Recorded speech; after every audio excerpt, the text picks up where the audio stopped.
chillers.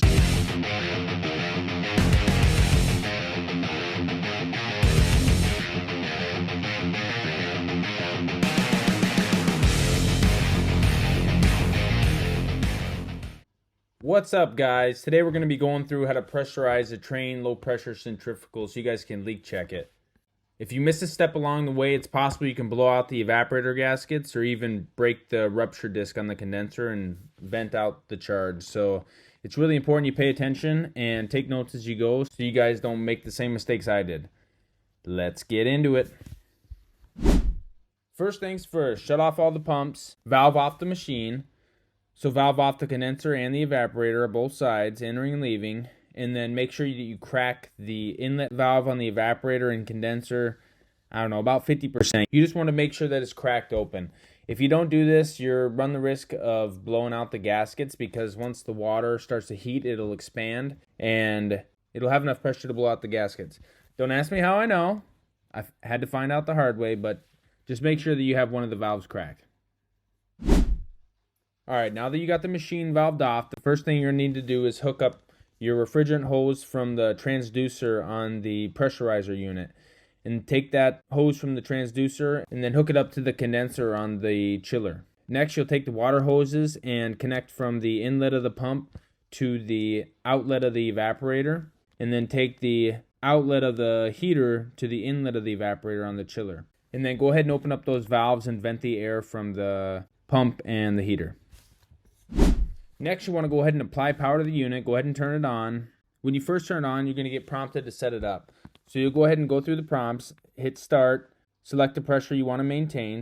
I typically set it up for 5 to 8 psi, depending on how bad I think the leaks are. If I think the leaks are a little bit worse, I might go ahead and set it up closer to 5 psi. If I think the leaks are pretty small and I'm going to have a hard time finding them, I'll probably set it up to 8 psi so I can find them. Once you enter your PSI target, then you go ahead and go in and finish the prompts, press enter, and the pump will automatically start on the pressurizer unit. So make sure obviously those valves are open like we talked earlier on the water hoses going to your pressurizer. And the pump will automatically start. It'll go through its priming phase, basically its startup phase, and then it'll go ahead and start heating automatically. So essentially how this thing works, it's going to continue to heat until it reaches that pressure set point that you programmed in. So it's really important that you make sure your hoses are not restricted. You want to make sure that all your valves on the refrigerant side are open, that you have connected to that transducer. Because if there's anything restricting it and you have a false reading, it'll continue to heat no matter what. A couple last words of caution for you. Make sure you always have a second gauge hooked up to the system. Like I said before, if you don't have a second gauge hooked up to the system, you're just strictly relying on the pressurizer unit.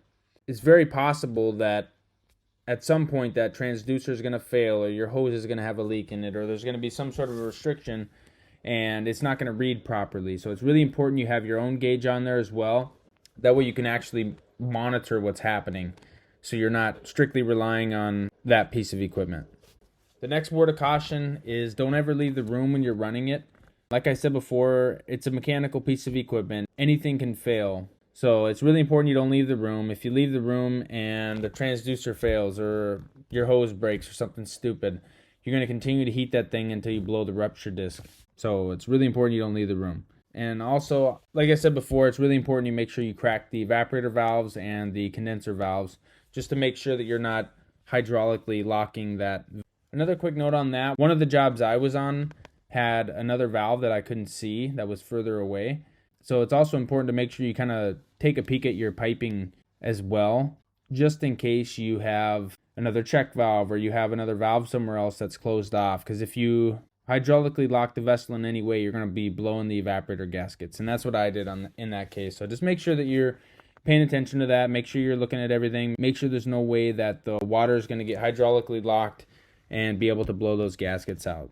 Just keep an eye on that. Keep an eye on your pressure gauges on the water side as well. It'll kind of help let you know that you're not hydraulically locked. Thank you guys for watching. If you like this, throw a thumbs up in the comments section and subscribe. Let me know if there is something else you guys have a question on or you want me to make a video on, and I will do it. Thank you guys. Chillers.